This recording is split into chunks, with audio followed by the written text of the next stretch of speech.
Le podcast for good, ce sont des échanges avec des entrepreneurs, des entrepreneuses ou des personnalités engagées dans l'impact positif. On arrive à prouver que business et bien commun peuvent se marier et obtenir de grands succès. Nous apportons des témoignages concrets dans une atmosphère conviviale grâce à vos podcasteurs dévoués qui sentent bon l'eau de Cologne, durable, équitable et responsable.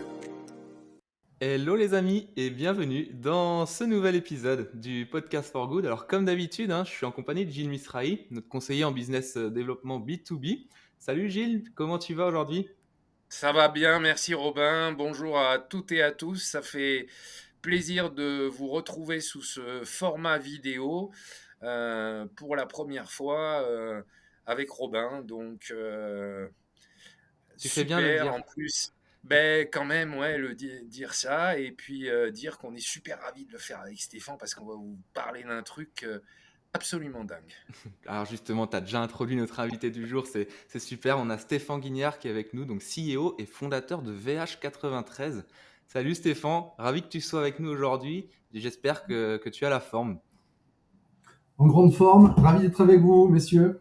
Et très content de t'accueillir. Donc aujourd'hui dans notre podcast, donc, comme disait Gilles, c'est un podcast vidéo, donc c'est peut-être mieux pour vous si vous l'écoutez sur une plateforme d'écoute sans vidéo. On va vous mettre le lien dans la description pour aller sur YouTube et retrouver la vidéo directement. Donc on lance tout de suite un petit peu là, la présentation. Ce que je vous propose, c'est rapidement de présenter VH93 pour que vous sachiez un petit peu dans quelles conditions est venu Stéphane, pourquoi il est là, qu'est-ce qu'on veut voir avec lui aujourd'hui. Donc en deux mots, VH93, et Stéphane, tu me contredis s'il faut, c'est une entreprise qui a développé au tout départ une hydrolienne houlomotrice en matériaux biosourcés. Au départ, l'idée c'était de produire de l'énergie verte et qui faisait vraiment la différence, donc dans le sens où avant même de créer de l'électricité, elle permettait de capter du CO2. Je commence tout de suite par couper un petit peu Robin pour dire que vraiment c'est une chouette invention avec une hélice absolument incroyable et une techno. Voilà, donc on part pas de rien déjà quand on présente Stéphane, quoi. Exactement. Mais ça, Stéphane nous le dira, toute cette techno, elle est super, mais il y a eu des imprévus, on va dire. Donc Stéphane, tu vas nous en parler rapidement. Et avant ça, je vous propose qu'on lance tout de suite la machine à curiosité for good, si c'est OK pour vous. Le podcast for good. Donc Stéphane, j'ai une première question moi, pour qu'on mette un petit peu du contexte dans notre podcast et que les gens comprennent bien ce qu'on fait là, qu'on contextualise tout. Aujourd'hui, énergie renouvelable, donc j'ai fait mes petites recherches, tu me contrediras s'il faut. Ça représente environ 20% de notre consommation en France. À l'heure aujourd'hui de l'urgence climatique, pourquoi d'après toi, on est à si peu ? Parce que 20% finalement, c'est que 1/5. Alors, une des premières raisons extrêmement pratiques, c'est que l'énergie renouvelable est là quand elle décide d'y être. C'est la nature, tout simplement. Et nous, espèce Homo sapiens sur cette planète, avons été habitués, et particulièrement nous occidentaux, avons été habitués depuis presque un siècle à avoir l'énergie quand nous la voulons. Donc, énergie renouvelable et nous, pour l'instant, il y a encore un gap à franchir.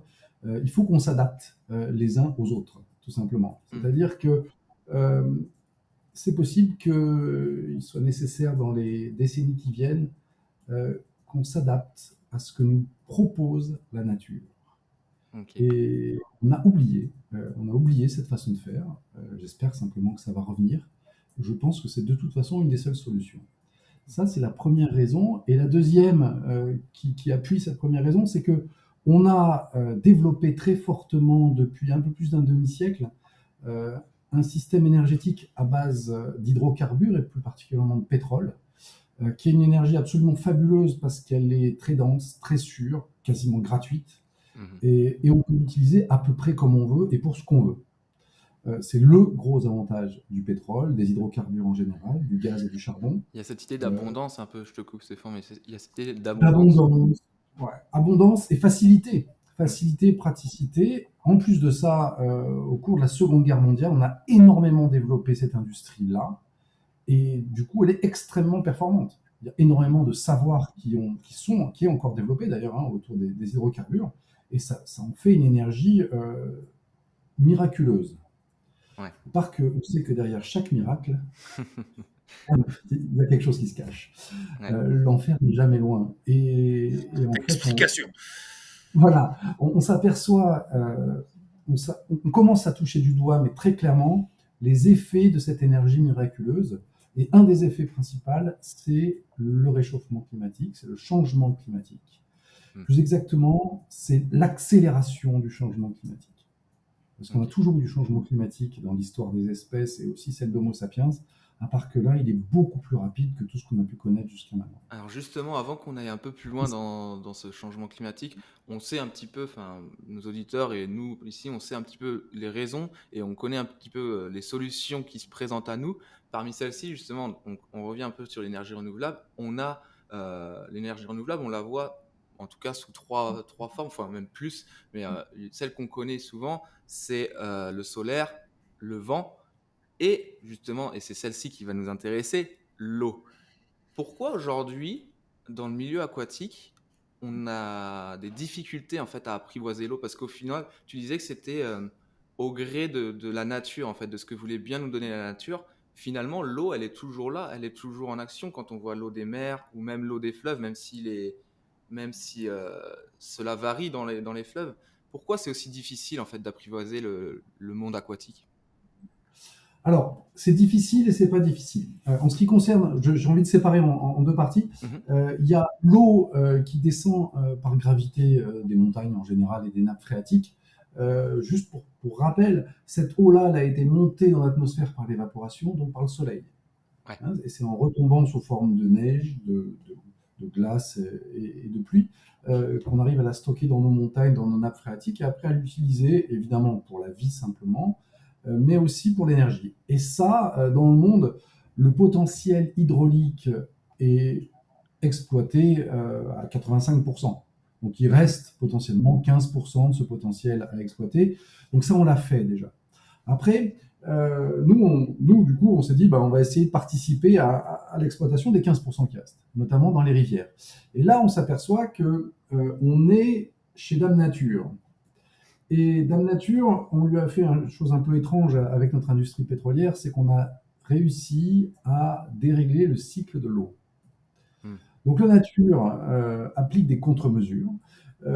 Et ces contre-mesures montrent simplement qu'on va avoir en général des débits de rivière en majorité plus bas et des événements extrêmes, donc des crues plus fréquentes et plus violentes. Okay. Ça, on l'a touché du doigt l'été dernier en Allemagne, mais on l'a touché du doigt aussi ici au mois de mai-juin chez nous. Sécheresse et puis crue partout en France. Donc ça, c'est un des problèmes de l'exploitation finalement de cette énergie renouvelable, c'est sa variabilité. Et cette variabilité, non seulement en termes de ce qu'elle va pouvoir nous donner comme énergie, mais surtout, comme on est obligé de mettre des structures artificielles pour exploiter cette énergie renouvelable, cette variabilité en termes d'effet qu'elle va avoir sur ces structures, et notamment d'usure, voire de casse, tout simplement, et donc de destruction. Donc ça, c'est vrai pour les rivières, et c'est vrai aussi pour la mer. C'est-à-dire que si on décide de rester fixe à un endroit en mer ou dans une rivière ou dans la nature en général, à long terme, ou à court terme maintenant, nos systèmes vont être endommagés, voire détruits. Donc ça, c'est une des difficultés d'aller chercher l'énergie des mouvements de l'eau en général, à part qu'on contrôle les fleuves avec des barrages, par exemple. Sinon, on est vraiment tributaire de la nature. Et ça, c'est très, très compliqué. C'est très compliqué pour nous, tout simplement. Donc, alors nous, justement, on est venu te voir à ce moment précis où je dirais quelque part ce constat aujourd'hui, eh bien, c'est très intéressant tout ce que tu viens de nous dire. Je pense que ça éclaire pour beaucoup de personnes de manière concrète ton image de ce que nous donne Dame Nature. Et donc, à un moment, voilà, Dame Nature a fait ce qu'elle a fait. Et vous avez choisi de pivoter. C'est-à-dire que vous êtes toujours donc sur les mêmes problématiques, mais il y a quelque chose qui est venu dans votre parcours d'entrepreneur et donc au-delà de la solution que décrivait Robin qui existe et qui fonctionne, il y a eu quelque chose eh bien, qu'on te propose de nous raconter maintenant qui fait que vous partez, pour le coup, vous partez vraiment sur une autre voie qui se trouve un peu derrière toi. Je dis ça pour les personnes qui nous regardent, parce que c'est quand même le but, hein, voilà. Vous vous demandiez depuis tout à l'heure pourquoi y avait-il cette espèce de grande chose derrière Stéphane. Eh bien voilà, il va vous raconter comment on passe de la rivière à un 3-mâts, si je ne m'abuse. C'est ça, c'est ça. Alors, donc, là, on vient de citer juste avant, ensemble, la variabilité des éléments et donc de sa force. Quand il s'agit de la mer, je pense que tout le monde a en tête la mer qu'on voit danser le long des golfes clairs, hein, et qui est très calme, la Méditerranée à certains moments. Mais cette même mer peut être absolument déchaînée avec des vagues de 5, 6, 8 mètres. Donc des puissances auxquelles à peu près aucun objet ne résiste. Ce qui veut dire que si vous êtes fixé quelque part en mer, ben, tôt ou tard, vous allez être détruit. Donc si on veut aller chercher l'énergie qui est en mer, qui est répartie sur à peu près les 4/5 de la surface du globe. Donc elle est à peu près équirépartie, cette énergie, et elle représente beaucoup plus que ce que nous consommons, nous, Homo sapiens. Donc il y a un potentiel énorme. Ben, pour aller chercher ce potentiel, il est nécessaire d'être mobile. Pour éviter les conditions de destruction ou d'usure prématurée des systèmes, mais aussi pour aller la chercher là où elle est et quand elle y est. En gros, aller chercher de l'énergie des vagues, puisque c'est de ça qu'il s'agit, aller chercher l'énergie des vagues quand il fait beau en Méditerranée ou n'importe où, eh ben, on va aller chercher rien du tout, à part de la tranquillité. Aller chercher de l'énergie des vagues, par contre, en suivant les systèmes de vagues, c'est-à-dire les systèmes météorologiques, on va à ce moment-là avoir une production beaucoup plus régulière. Et la bonne nouvelle, c'est que pour la première fois dans l'histoire de l'humanité, depuis quelques années, nous sommes capables de savoir, dans les 8 jours qui viennent, ce qui va se passer en mer et à peu près partout sur le globe, en termes de vent, de vagues, de température, d'éclairement solaire et de pas mal d'autres choses. Et ça, j'y reviens, on le doit à l'industrie de l'informatique en général, hein, c'est grâce aux supercalculateurs. Et ces supercalculateurs se sont développés grâce à quoi ? Grâce au pétrole. Donc merci le pétrole, mais maintenant, il est temps de passer à autre chose. Ouais. Passer à autre chose, ça veut dire aller chercher une énergie vraiment importante, une source d'énergie importante. C'est aussi pour ça qu'on sort des cours d'eau et des rivières, on sort des 15% là, d'hydraulique qui reste, pour aller chercher quelque chose de beaucoup plus important. Et je me répète un petit peu, mais pour aller chercher ça, il faut un système mobile. C'est absolument indispensable, pour toutes les raisons que je vous ai évoquées juste avant. Et le système mobile, nous l'avons dessiné, il est là. Donc un système mobile en mer, je crois que tout le monde va le dire, ça s'appelle un bateau. On ne va pas tourner autour du pot là-dessus. Non. Alors comment ça peut marcher ? Alors mobile, comment ? Vous avez vu, on a représenté des voiles, évidemment. C'est avec le vent qu'on veut que cet engin se déplace le plus possible. C'est un système hybride, évidemment, mais on veut qu'il se déplace avec le vent. Ensuite, on a besoin qu'il soit suffisamment volumineux pour pouvoir stocker suffisamment d'énergie à bord, sous une forme ou sous une autre. Donc, à terme, on envisage des navires d'une taille de 300 mètres. Pourquoi on a dit 300 mètres ? Parce que 300 mètres, c'est des bateaux qu'on sait faire. C'est les porte-containers, les bateaux qui transportent tous ceux qu'on utilise, dont on a plus ou moins besoin, font à peu près cette taille-là. Et on sait les fabriquer, on sait à quel coût c'est fabriqué. Donc ça, c'est une brique technologique bien connue. La brique technologique un petit peu innovante, même je pense très innovante, c'est qu'on va équiper des navires qui n'ont pas tout à fait la forme d'un porte-container, de systèmes hydroliens. Donc ça, c'est nos hydroliennes qui reviennent ici. Donc ça, c'est la technologie que j'ai développée en tant qu'enseignant-chercheur à Aix-Marseille Université, qu'on a mise dans les rivières, et qui a la particularité de fonctionner très bien en écoulement perturbé, c'est-à-dire avec des flux d'eau ou d'air d'ailleurs, de direction extrêmement variable et de force extrêmement variable. Okay. Ça, c'est breveté Chine, Europe, États-Unis, Canada, breveté mondialement. Et ce brevet ici mondial en fait le seul rotor dont le rendement est conservé, voire augmente dans les écoulements perturbés. C'est le seul. Donc, alors, comment est-ce qu'on va créer un écoulement là-dessus ? Alors, on va créer un écoulement déjà par l'avancement du bateau, simplement. Donc ça s'appelle une hydrolienne, tout simplement, ou un hydrogénérateur. Et ça va permettre, pendant que le bateau avance pour aller sur les zones intéressantes, c'est-à-dire là où il y a des vagues et pour les suivre, déjà de produire de l'énergie. Ensuite, Ok. deuxième phase, on est sur place, il y a les vagues qui vont bien, eh bien, on va faire en sorte que les vagues déferlent ici, dans ce canal de déferlement. Elles vont déferler plus exactement ici, là, un petit peu en avant du bateau. Je suis désolé, on ne voit pas forcément bien ma main, je décale un peu, voilà. Ah Ici, oui, mets-nous le bateau au milieu, Stéphane. déferler, ben oui, notre bateau au milieu du village, c'est normal, voilà. Et Oui. on fait déferler ici comme ça, et ça va créer ici un flux d'eau extrêmement puissant, entre 10 et 15 mètres secondes, ce qu'on n'a jamais en rivière, ni dans les courants de marée, ni ailleurs. Donc cette énergie extrêmement dense, extrêmement forte, on va ensuite la stocker à bord du bateau. Justement, Alors la ici, question c'était ça, c'était sur le stockage. C'est là c'est où je sur le me pose stock. la question. Déjà, où est-ce qu'on stocke? Donc imaginez un bateau de 300 mètres. Il y a des tailles intermédiaires de prévues, évidemment. Un réservoir ici, un petit peu plus loin, un petit peu plus large que le bateau, 300 000 mètres cubes. 300 000 mètres cubes, qu'est-ce qu'on peut faire là-dedans? On peut mettre des batteries. La technologie des batteries est en explosion, ça marche de mieux en mieux, c'est de plus en plus écologique. On peut supposer que dans une dizaine d'années, on sera parfaitement écologique. Ok. Il y a l'hydrogène aussi. L'hydrogène assez intéressant, utile, alors sous forme d'hydrogène lui-même, pourquoi pas, mais aussi pour le retransformer en énergie après. Seul point faible pour l'instant de l'hydrogène, à l'instant T, c'est la perte en ligne au niveau du rendement. C'est-à-dire que si on capte 100 kWh d'énergie, on sait qu'à la fin, l'hydrogène va nous permettre de récupérer entre 30 et 40 kWh.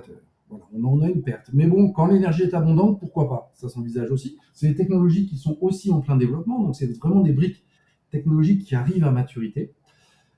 Mais nous, ce qu'on pense, c'est qu'il y a déjà une brique technologique qui est largement à maturité, et c'est la capacité qu'on a à transformer l'eau salée en eau douce avec de l'énergie. Ça tombe bien, on est en pleine mer. On a de l'eau salée, on a de l'énergie à revendre. On transforme cette eau de mer en eau douce, qu'on stocke dans le bateau. Ce n'est pas un problème de stocker de l'eau dans de l'eau, ça, on sait très bien le faire. Et cette eau douce, évidemment, on va la ramener ensuite à terre pour qu'elle soit consommée. Alors pourquoi on a pensé à l'eau douce aussi? Parce que c'est un besoin qui se fait de plus en plus sentir, et là pour le coup sur l'ensemble de la planète, puisque si on prend même la ville de Londres, je l'ai appris il n'y a pas très longtemps, au mois de septembre ou d'octobre, la ville de Londres commence à manquer d'eau. Ok. Pourtant, on imagine que l'Angleterre, on voit l'Angleterre plutôt comme un pays humide, vous voyez. Et même là, alors c'est dû certainement à une mauvaise utilisation, surconsommation, etc., etc. Néanmoins, il y a ce besoin d'eau. Tombe bien, Londres n'est pas si loin de la mer. Et accessoirement, l'Atlantique Nord est un endroit très énergétique en termes de vagues et de vent. Donc c'est assez intéressant. Stéphane, on va peut-être te couper un peu parce que je crois que là, c'est formidable en fait. On vient de faire, Robin, je vais reprendre un peu tout ce qu'on s'est dit, si tu es OK, Carrément, parce que il faut quand même un peu jalonner dans le sens où, bon, on vient de voir en fait comment on passe d'une même invention de la rivière aux océans, éventuellement à la mer en tout cas, le tout avec un but qui est conservé, un premier but qui était de créer de l'énergie qui est conservée. Et donc si on résume, aujourd'hui vous venez vous ajouter des missions supplémentaires dans vos voyages qui vont pouvoir être le transport d'énergie et également tout ce qui va être lié au bateau, c'est-à-dire que vous pouvez même transporter. Oui, bien sûr. Bien sûr. On peut transporter aussi autre chose que de l'énergie, hein. Je pense que c'est ça ta question. Oui. Bien sûr qu'on peut transporter. Petit bémol néanmoins, on est plus que tributaire de la météo, parce qu'on va la suivre. Ouais. Donc, on peut envisager, je pense, dans certains cas, du transport, il n'y a pas de doute. Un exemple, par exemple, j'ai fait quelques simulations au large de la péninsule arabique, c'est-à-dire finalement, si vous regardez bien, en face de l'Inde.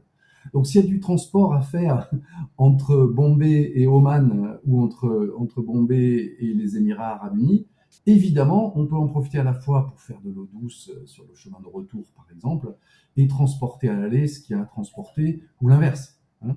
Je dirais même, je vais dire un gros mot, peut-être ça sera coupé au montage, hein, on pourrait à l'aller transporter du pétrole et au retour de l'eau douce, vous voyez. Mais Non, non, non, tu peux garder tout ça. voilà. C'est très important que toi maîtrises l'ensemble de ton projet et ce sera tes responsabilités. Voilà. Non, mais regarde, écoute-moi. Vous pouvez me donner d'idées, hein, mais franchement, Oui, ça c'est normal. Nous, on est là pour animer. Après, les responsabilités de chacun. Mais regarde, en tout cas, bon, ce qui est formidable, c'est que donc on voit aujourd'hui bien tout ce que vous avez créé autour finalement de l'hélice, autour d'une invention biosourcée, etc., qui va donc beaucoup plus loin. Je dirais aujourd'hui, est-ce que vous êtes capable de faire des prévisions, par exemple, bon, à l'état de l'art, quoi, hein, par rapport à des marchés? Est-ce que vous pensez qu'il y a une rentabilité importante dans les sujets que vous adressez? Est-ce que aujourd'hui ça pourrait concerner un opérateur? Voilà. Qu'est-ce que vous envisagez un peu à alors, cette étape, hein, bien sûr. alors moi, je vais faire une projection dans 10 ans. Dans 10 ans, objectif, navire de 300 mètres de long, 300 000 tonnes d'eau douce qu'on peut ramener. Et on a fait un calcul, on a entre 3 et 4 dollars du mètre cube. 3 et 4 dollars du mètre cube, maintenant, c'est encore cher. Mhm. Dans 10 ans, je pense que ça sera largement compétitif.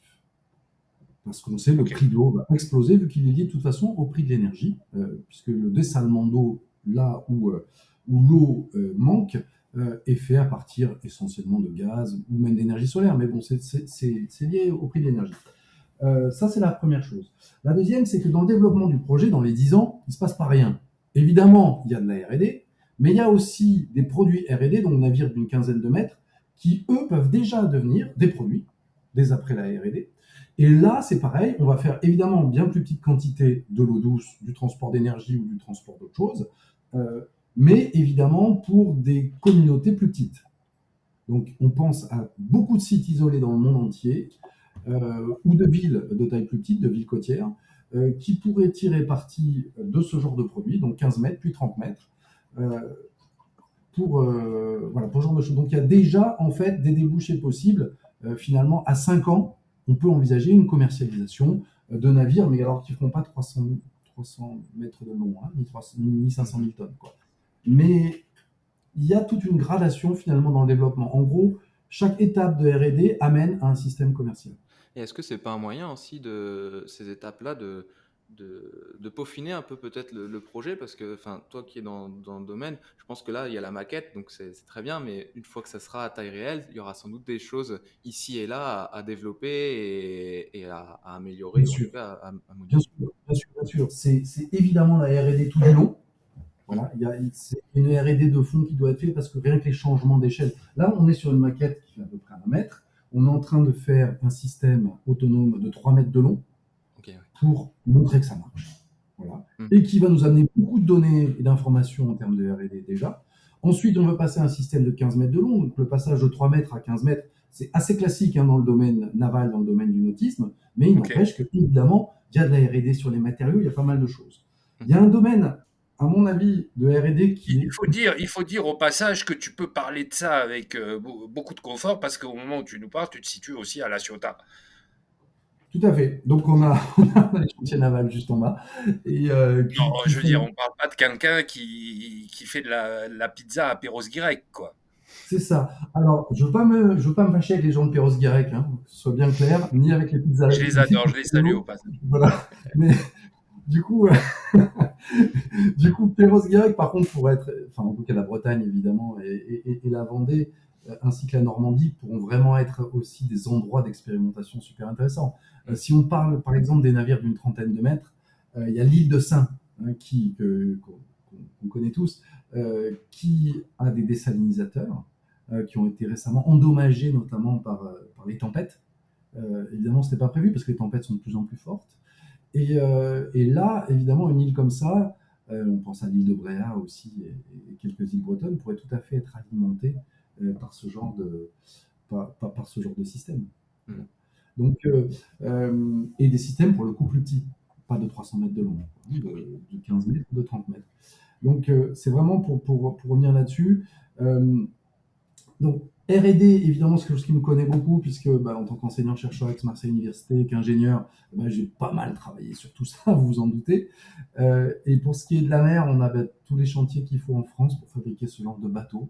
Je crois qu'on pourrait même pas les citer tellement il y en a. Moi, c'est un milieu évidemment que je connais très bien, vu que j'ai grandi là-dedans, vu que j'ai fait aussi de l'architecture navale. C'est grâce à ça que j'ai pu dessiner ce bateau notamment. Justement, Donc, tiens, Stéphane, moi je me posais la question, est-ce que la nature du projet, c'est-à-dire on va faire un bateau qui va permettre justement d'aller dans le sens où, de VH 93 au départ, ce qui est de faire de l'énergie renouvelable à partir de l'eau, est-ce qu'il n'y a pas un côté aussi où c'est le marin qui a parlé, qui s'est dit j'en ai marre d'avoir le pied à terre et puis j'aimerais bien aussi retourner un peu en mer, et est-ce qu'il n'y a pas un côté passionnel là-dedans? alors ça, il va falloir que j'en parle avec mon psy, de ce truc-là, évidemment. Mais ça, Alors nous, on se Tu peux positionne nous pas payer à ensemble, la hein. fin, il n'y a pas de problème. je vais de l'épuiser. Mais bien sûr, alors c'est un réflexe de marin surtout.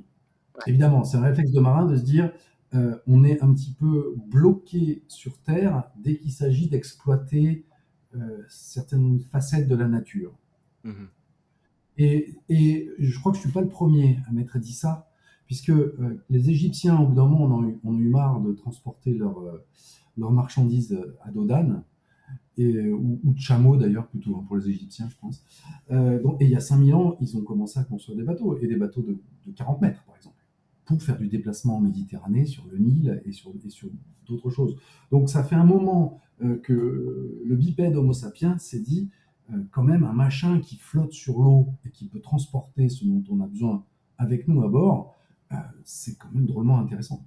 Carrément. Voilà, donc effectivement, je pense que c'est ce réflexe antique qui est revenu. Tant mieux que tu l'aies gardé. Tant mieux que... Voilà, Voilà. c'est fort utile que tu l'aies gardé, comme quoi il y a 2 ou 3 choses grégaires qui sont quand même intéressantes à conserver.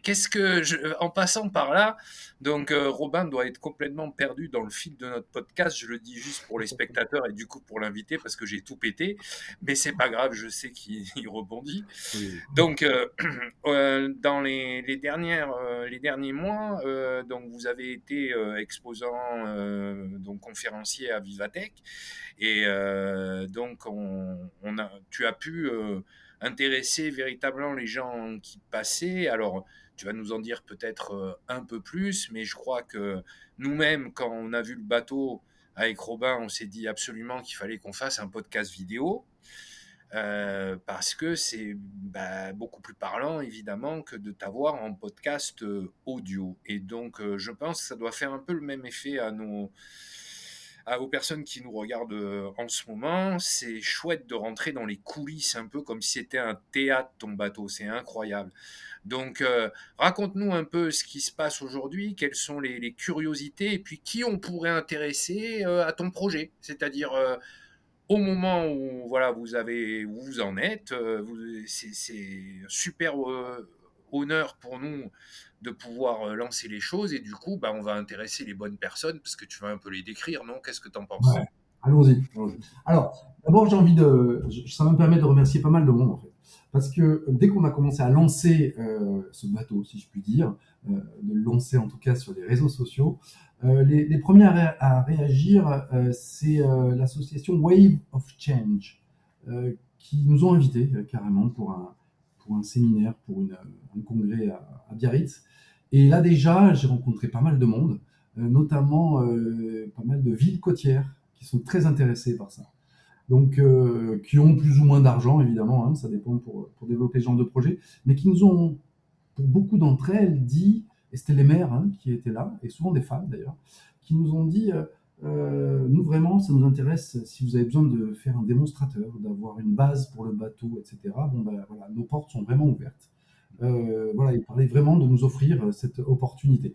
Donc, d'abord, envie de remercier Wave of Change et aussi ces gens-là qui nous ont dit ça, et aussi tous les échanges qu'on a pu avoir à ce sujet, parce que c'est comme ça aussi qu'on construit un projet, c'est en échangeant énormément dans des choses un petit peu informelles, à travers même des séances de yoga, des séances d'apnée, des choses comme ça, enfin, des trucs un petit peu ésotériques. Ouais, j'ai vraiment envie de le citer, c'était vraiment une expérience très enrichissante, en tout cas pour moi.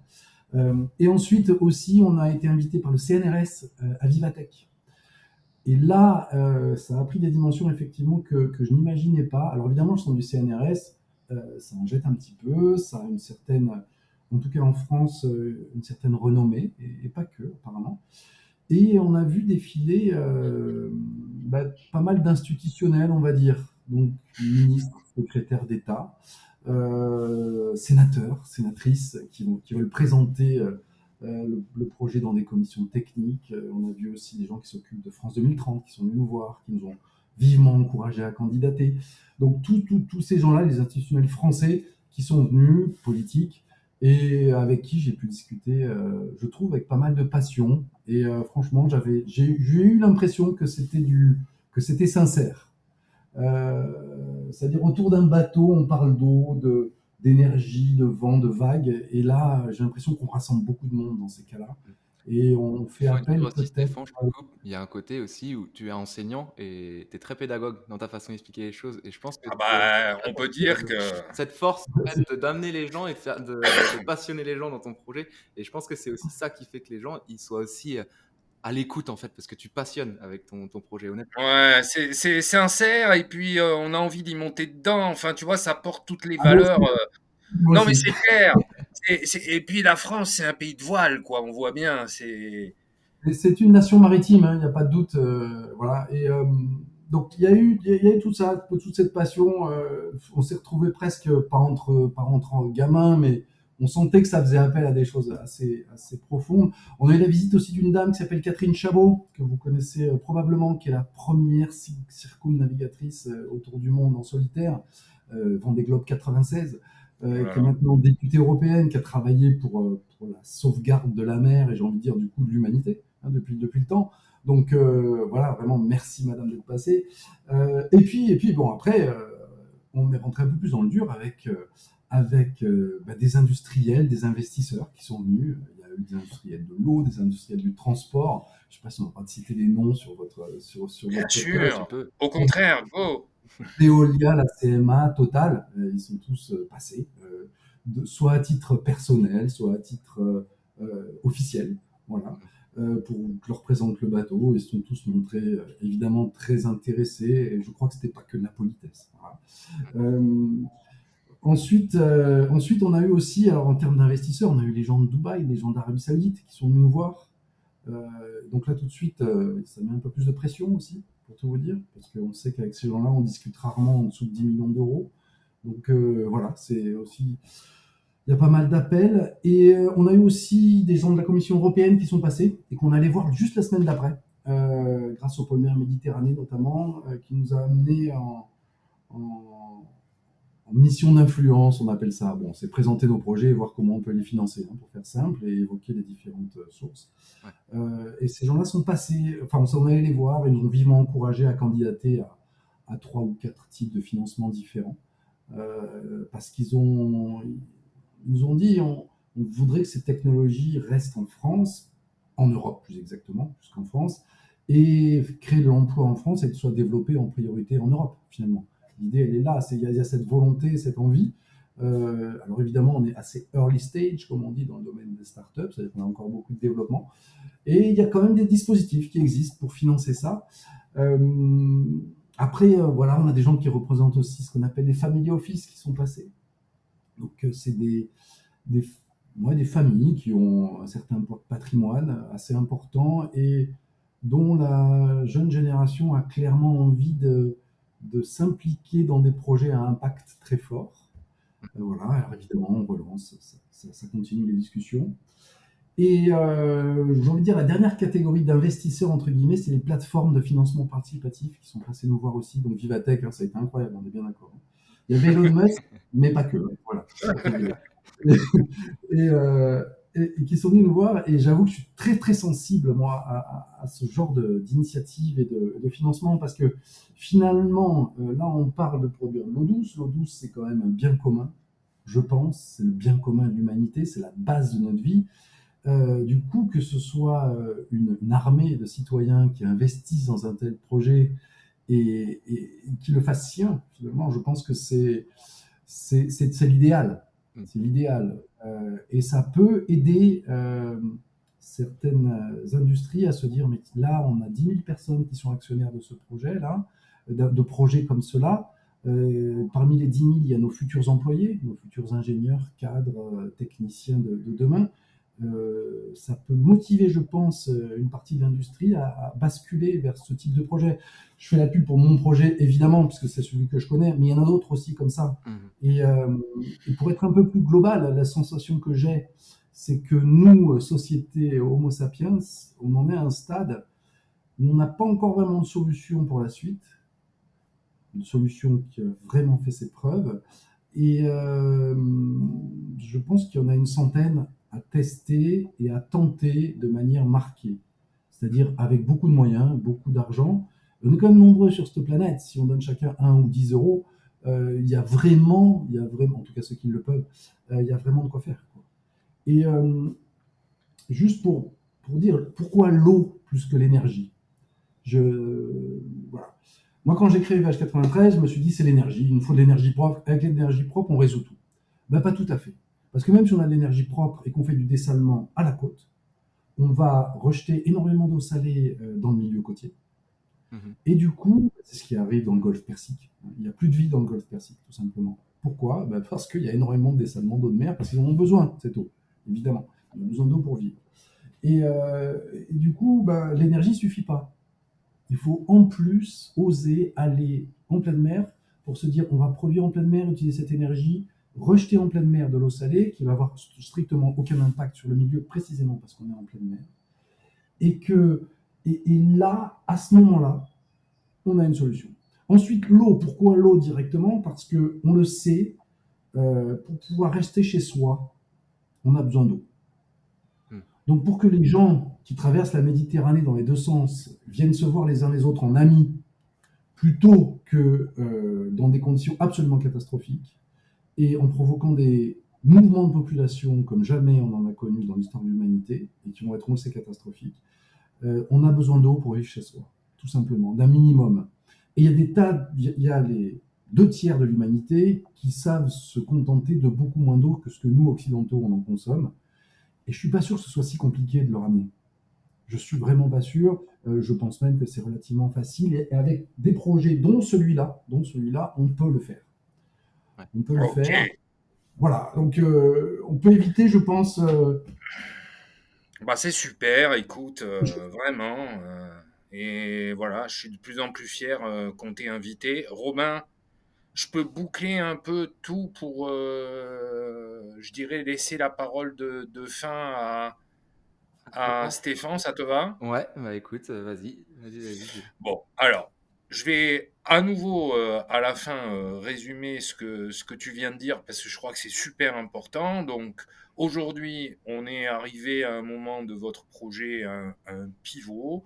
Donc, vous avez créé ce nouveau projet qui aujourd'hui est donc sur l'eau pour la production d'énergie et donc, on va dire, qui va également donc transporter éventuellement de l'électricité et surtout un processus de dessalement de l'eau qui n'existe pas, donc en haute mer. Donc on voit vraiment les valeurs importantes que vous avez décidé de prendre en charge. On voit donc l'écho que ça a eu eh bien dans vos derniers événements et je crois que c'est super mérité parce que tu nous auras fait vraiment voyager dans ce podcast. Donc, ce qu'il faut dire maintenant à nos auditeurs, c'est que, bah, bien sûr, ils peuvent prendre contact avec toi pour enrichir les partenariats et que probablement à ce stade, toutes les énergies sont bienvenues pour vous faire avancer, où qu'elles soient, partie business, partie partenaire, puisqu'on voit que vous avez déjà moult intérêt et c'est vraiment très intéressant d'avoir pu vous intéresser à ce stade parce que tout simplement, moi je vais te demander d'être assez court pour la réponse parce qu'on arrive à la fin du podcast, mais comment tu vois l'avenir ? Nous, tu nous as fait rêver, vraiment, voyager. Pour le coup, ça a été un podcast de voyage, vraiment. Donc c'est super, on a eu le capitaine. Puis là, c'est la capitainerie qui arrive et qui dit, allez, maintenant, qu'est-ce que tu vois à l'horizon, quoi ? Alors l'horizon, déjà mettre à l'eau notre navire de 3 mètres. Bon, on va dire 4,50 m hors tout, mais voilà, donc ça c'est en septembre. Dans la foulée, il y a une levée de fonds qui se prépare, qu'on a envie de faire relativement mixte, c'est-à-dire des gros investisseurs, investisseuses évidemment, mais aussi beaucoup de... J'aimerais atteindre au moins 10 000 participants, citoyens du monde entier à cette levée de fonds, et on y travaille, parce que je le répète, je pense que vraiment c'est un projet citoyen avant tout, et ça nous concerne vraiment tous. Pour ensuite construire simplement un navire d'une 15aine de mètres, simplement, pour montrer que ça marche à cette échelle-là. Je suis très très confiant évidemment là-dessus, et surtout produire dans la foulée un objet commercial, c'est quelque chose qu'on va pouvoir vendre, proposer aux collectivités ou aux particuliers pour fabriquer de l'eau douce, de l'énergie, là où on en a besoin et là où elle manque. Ensuite, il y aura certainement une deuxième levée de fonds encore plus importante pour faire un navire de 30 mètres cette fois-ci. Pareil, pour faire de la R&D, changement d'échelle, on double là, et aussi pour à nouveau faire un produit commercial pour des sites un petit peu plus importants. La suite ensuite, c'est de permettre aux grands comptes mondiaux de l'énergie, du transport maritime, de l'eau, de prendre une part plus qu'importante dans ce genre de projet. Ça peut leur permettre une partie de la transition de leur activité. Parce que je pense que c'est un sujet super important pour ces industries qui nous font vivre, il faut bien le dire, dont le cash flow est énorme. C'est un sujet super important, c'est leur transition. Leur dire, vous arrêtez le pétrole maintenant, on sait qu'on met le monde à feu et à sang. Leur dire, voilà, il y a une position, il y a une possibilité de réduire l'activité pétrole et la mettre dans autre chose et la se faire transitionner. Ça vaut vraiment le coup. Évidemment, ça fait partie des transitions possibles. Il y a d'autres transitions possibles aussi. Et je pense que ces industries-là, dans l'avenir, vont être friandes de ce genre de choses et surtout leurs employés. Il y aura pas trop de choix un petit peu, donc c'est ça qui est intéressant. Ouais. Et bientôt, il va falloir donner un nom magnifique au projet bateau. Hein. En plus. Alors, le projet bateau, on a plein de noms possibles déjà pour répondre à la question de mon projet bateau. Il y a un terme swahili que j'aime beaucoup qui s'appelle Madiba. Donc, pour l'instant, on avance doucement vers ça. Madiba, ça représente l'eau et le trésor que représente l'eau. Donc, je trouve ça assez intéressant. Et pourquoi Swahili? On revient un peu aux racines d'Homo sapiens. Et on sait que c'est l'Afrique. Voilà. Donc, et puis c'est peut-être un endroit où on a besoin un petit peu d'eau. Ça, c'est la première chose. Et pour l'instant, on peut nous retrouver sur le site de VH93, www.vh93.com. On peut taper VH93, VH93, ça marche aussi. On finit par arriver sur notre site. Et on est en train de fabriquer le film qui présente le bateau, justement, parce qu'évidemment, on a été complètement pris, et il va être sur le site. Donc pour l'instant, si vous allez sur le site, vous avez les hydroliennes en rivière, c'est rafraîchissant, c'est sympa. Vous avez notre contact, vous nous écrivez très volontiers, mais le site est en train d'évoluer. Évidemment, on tiendra tout le monde au courant. Évidemment, il y a LinkedIn aussi, ultra simple de nous retrouver sur LinkedIn. Stéphane Guignard, LinkedIn. On mettra tous les liens dans la description pour que ce soit encore plus facile. Comme ça, ils n'auront même pas besoin de faire toutes ces recherches que tu nous dis là. Donc, ça sera... Et à mon avis, en tapant Tech for Good et bateau désalinisateur, on doit pouvoir nous retrouver aussi, dans pas très longtemps. Dans pas très longtemps. Ok. Écoute, ça fait beaucoup de canaux pour te retrouver. Si avec ça, on ne te retrouve pas, je pense que là, il y a un problème. Donc, c'est très bien. C'est parfait, en tout cas, pour nos auditeurs. Messieurs, je pense que on arrive à la fin de notre épisode, de notre podcast. Merci à tous les deux, en tout cas. Merci Stéphane pour ta pédagogie, ta passion et ce beau projet que tu nous as présenté là, qui, j'espère, va en intéresser d'autres. Enfin, j'en suis sûr, en fait. Ouais, c'est clair. Tu vas pousser les gens à plonger là. On en a besoin en ce moment. Et moi, j'ai envie de vous remercier aussi vraiment pour m'avoir contacté, proposer ce format là d'expression que je trouve vraiment très agréable. Ça nous change beaucoup des pitchs classiques qu'on fait en tant que start-upper. Et là, on peut vraiment parler tranquillement. Je trouve que ça devrait être tout le temps comme ça, pour tout vous dire. Vous voyez? Eh ben, un grand merci parce que je voudrais quand même dire que normalement, ces podcasts sont prévus pour durer 20 minutes. Et donc, comme vous voyez, à chaque fois, on conserve le double. Donc, ça va devenir la tradition de dire non, non, non, non, en 2 épisodes. Mais j'avoue que c'était super difficile à arrêter comme invité, hein, là, aujourd'hui. C'était... C'est impossible à concentrer. C'est trop super ce que tu nous as dit. Je pense que ça va passer comme ça chez les auditeurs. Super, super, merci beaucoup, messieurs, et puis à bientôt dans tous les cas. Hein. À bientôt, merci à tous beaucoup, les deux. Stéphane. Merci, bye, merci.